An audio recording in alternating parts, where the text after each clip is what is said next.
Bonjour à tous, nous sommes le vendredi 28 août et pour clôturer la semaine, nous allons ouvrir le journal en parlant de Bradley Barcola. Est-ce qu'il est mal vendu par le Paris Saint-Germain parce qu'on parle tout le temps, partout, de 140 millions d'euros, mais le fixe est à 117 millions d'euros.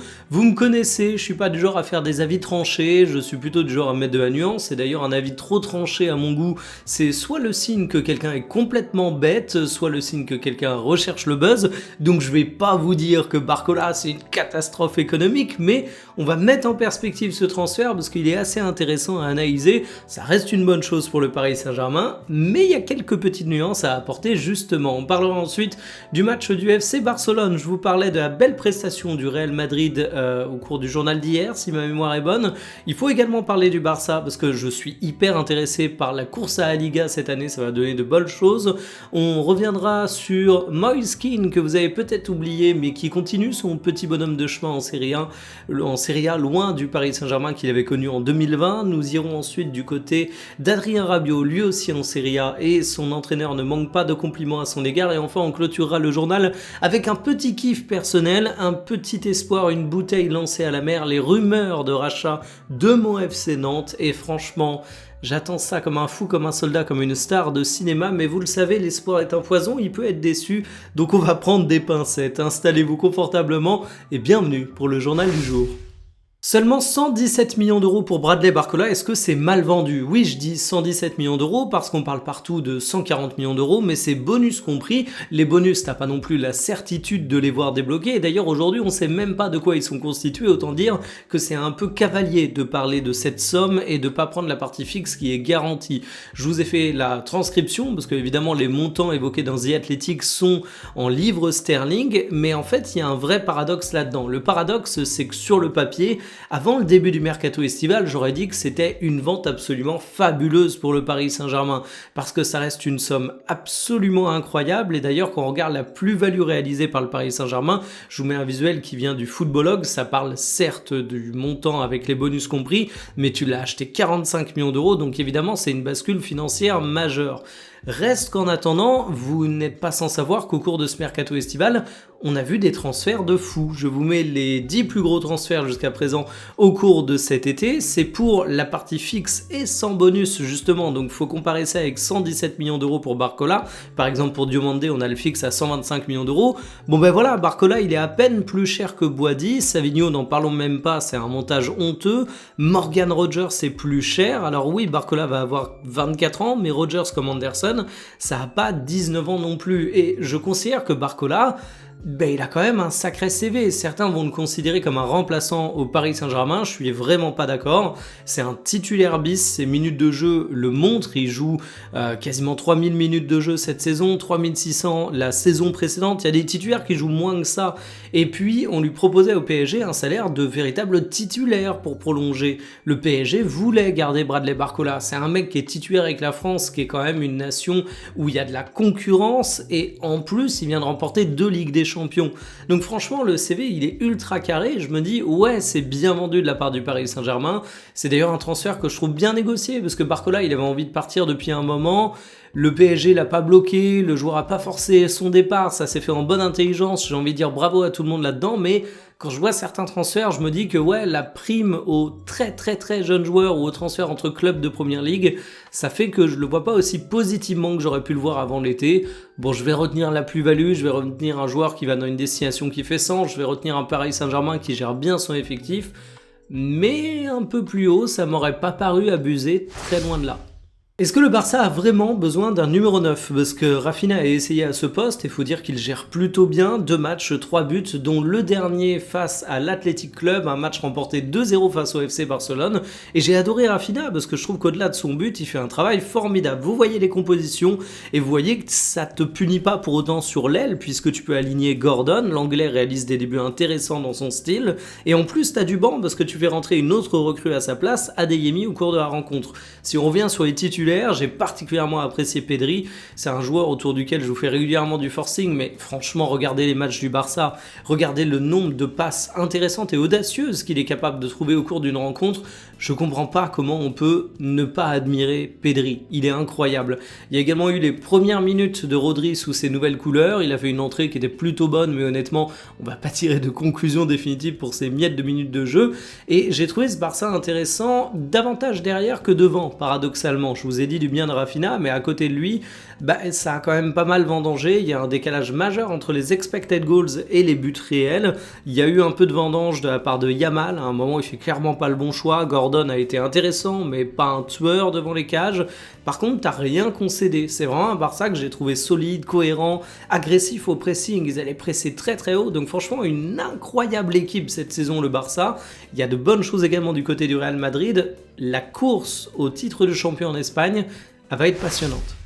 Dans la catégorie je suis un numéro 9 qui était nul à Juventus alors que je suis bon ailleurs, je demande Moise Kean. Moise Kean qui a un paradoxe de l'âge pour moi, puisqu'on s'en souvient du côté du Paris Saint-Germain pour la saison 2020-2021, ça fait 6 ans, et quand je dis ça j'ai l'impression qu'il a 32 ans, mais non, Moise Kean a seulement 26 ans, il était du côté de la Fiorentina, mais il va être transféré à Com avec un prêt payant et un transfert via obligation d'achat par la suite. Ça fait un package complet, si on prend tout en compte, à 35 millions d'euros qui pourrait monter à 40 millions d'euros. Alors Moise Kean, il a un parcours assez particulier.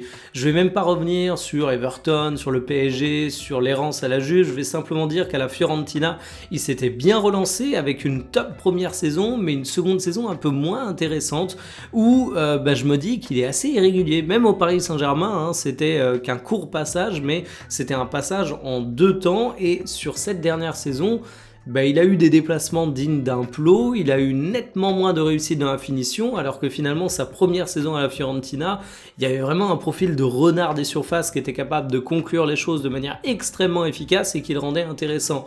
Ce qui fait qu'en fait, quand je regarde ce transfert de Moise Kean, 26 ans, 35 millions, peut-être 40 avec des bonus qui va du côté de Com, 4ème de la Serie A l'année dernière, il faut le rappeler, je me dis que tu as une petite prise de risque. J'ai vraiment l'impression que Moise Kean va y avoir une bonne année, une année moyenne, une bonne année, une année moyenne, une bonne année, une année moyenne, et que ça va être ça jusqu'à sa retraite. Alors, c'est 35 millions d'euros fixes pour un attaquant de pointe, c'est pas non plus hyper cher par rapport au standard actuel, mais c'est pas le mec pour qui j'aurais claqué 35 millions d'euros, je dois bien l'avouer. Alors peut-être que je me plante, peut-être qu'il va réussir à faire des saisons comme sa première à la Fiorentina en boucle du côté de Com, je souhaite, mais affaire à suivre. Je sais pas si vous avez suivi le destin des Français du côté du Milan, mais entre ceux qui sont partis et ceux qui restent mais qui sont contestés, c'est pas ultra simple, mais par contre il y a l'exception qui confirme la règle, c'est Adrien Rabiot. Adrien Rabiot, il a commencé la saison de façon fabuleuse avec un but et une passe décisive alors qu'il n'était pas titulaire, il a fait une entrée spectaculaire et disons-le clairement, c'est lui qui t'a rapporté la victoire, mais en plus son nouvel entraîneur Ruben Amorim n'est pas avare en éloge à son sujet. Il parle directement de prolongation alors qu'il a 31 ans et qu'il est encore sous contrat 2 ans, j'ai envie de dire bravo à lui du coup, et il a dit j'aime tout chez lui et ça me fait rire, je vous souhaite que dans votre vie vous ayez une femme ou un homme qui parle de cette manière de vous, c'est absolument incroyable. Mais il faut dire que je le comprends en fait, Adrien Rabiot c'est un joueur qui a toujours été sous-coté en France à mon goût, depuis qu'il a gagné en maturité, je parle pas de ses premières années à l'époque du PSG parce qu'évidemment c'était pas exactement le même joueur et le même homme, au-delà du joueur sur les terrains, je trouve que Rabiot, il a été fiable, il a été régulier, il a été performant dans des situations qui n'étaient pas toujours simples, et il a réussi à devenir un véritable leader. Et dans le Milan de la saison passée, où c'était pas simple, où t'avais beaucoup de joueurs qui étaient en galère, où finalement t'avais pas mal d'excuses pour sous-performer, lui il a été au rendez-vous, il a sorti une saison de patron, et je trouve qu'Adrien Rabiot, en France il est peut-être pas considéré à sa juste valeur. Bon, il est en train de devenir un joueur particulièrement important en Italie, il marque plus d'un esprit, son nouvel entraîneur l'apprécie fort, j'aurais dire tant mieux pour lui, qui continue son kiff. Et si cette fois c'était la bonne pour la vente du FC Nantes, j'ose à peine l'évoquer tellement j'ai de l'espoir pour ça, mais Ouest France nous a lâché une bombe. Il y aurait carrément 3 offres sur le bureau d'Equita, 3 offres de rachat qui sont extrêmement sérieuses. Alors l'un des éléments les plus intéressants lâchés dans cet article que j'ai pris plaisir à lire, c'est que il y a le fils Kita qui se désengagerait un petit peu du club, qui n'a plus envie d'être là, alors qu'on sait que c'est lui qui a longtemps été rattaché au FC Nantes et qui bloquait la vente. Pour autant, il ne faut pas s'attendre d'avoir le FC Nantes soldé, très loin de là. Les Kita ont toujours été gourmands sur les sommes demandées. Là, dans les 3 offres, il y en aurait même une qui dépasserait les 100 millions d'euros. Je trouve ça hallucinant. J'ai beau être supporter du FC Nantes, j'ai beau dire qu'on est un grand club avec une grande histoire, faut pas se leurrer. Le FC Nantes aujourd'hui, c'est un club qui est en Ligue 2. La Ligue 1 a d'énormes problèmes de droits TV. Donc franchement, nos clubs ne valent plus grand chose aujourd'hui en France. Ce serait absolument majeur. Dans les offres évoquées, il y en a au moins 2 qui viennent de fonds d'investissement anglais. Alors les fonds d'investissement, ça fait pas rêver, mais il faut être honnête aujourd'hui sur la nature des repreneurs dans le football. Tu peux pas non plus faire la fine bouche. Tu sais que c'est souvent ce genre d'acteurs qui se positionnent. On parle de 2 projets, un qui serait davantage tourné autour du trading, l'autre davantage tourné autour de la formation, mais une nouvelle fois, je suis désolé, je vais être un peu cynique, vous savez comment ça se passe dans le football français, à moins d'être acheté par un club état, évidemment ton projet il va être tourné autour du trading, et j'ai même envie de dire que si d'un point de vue supporter, évidemment je vois d'un bon œil le projet qui va essayer de refaire de la Jonelière un grand centre de formation en France, ce sera du trading, juste du trading qui se fera en 2 temps, et pas du trading de post-formation comme ce qu'évoque le premier projet. Alors il y a également David Beckham qui est évoqué dans les possibles repreneurs, mais honnêtement si ça fait la une de tous les médias, moi j'avais pas envie de débuter la news avec ça, parce que qu'il soit actionnaire dans un fonds qui se positionne sur le FC Nantes ou qu'il soit même actionnaire majoritaire, ça changera pas grand chose, ça fera la une des news people, ce sera très bien, mais on l'a vu avec Mbappé à Caen par exemple, ça te donne pas de garantie sportive d'avoir un grand nom qui se positionne sur ton club. Donc voilà, je suis curieux de voir ce que ça va donner pour le FC Nantes. Honnêtement, j'ai un peu peur d'en parler parce que c'est un serpent de mer la vente du FC Nantes. On sait que ça a longtemps été évoqué. Là, honnêtement, s'il y a vraiment une offre à 100 millions d'euros pour le FC Nantes alors que le club est en Ligue 2 et que la Ligue 1 est en train de crever, je comprends pas comment Kita pourrait refuser ça. Ce serait un pont d'or qui lui serait offert. Et on sait que de toute façon, Kita, il est aujourd'hui rejeté par toute une partie de l'environnement nantais, les supporters, mais pas que. Donc affaire à suivre, je croise les doigts.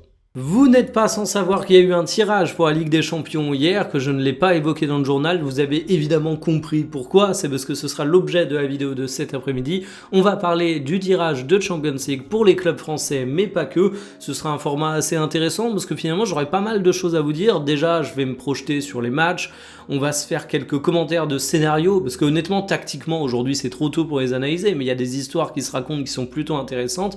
Et puis on parlera aussi des possibilités réelles de tirage que tu as, en fait de la part hasard, parce que tu sais que le tirage de Champions League il est conditionné à plein de choses qui font que finalement tu peux pas non plus te retrouver avec des dingueries chaque année. Bref, rendez-vous aux alentours de 17h, kiffez bien votre journée, kiffez bien votre week-end, kiffez bien les matchs. Salut!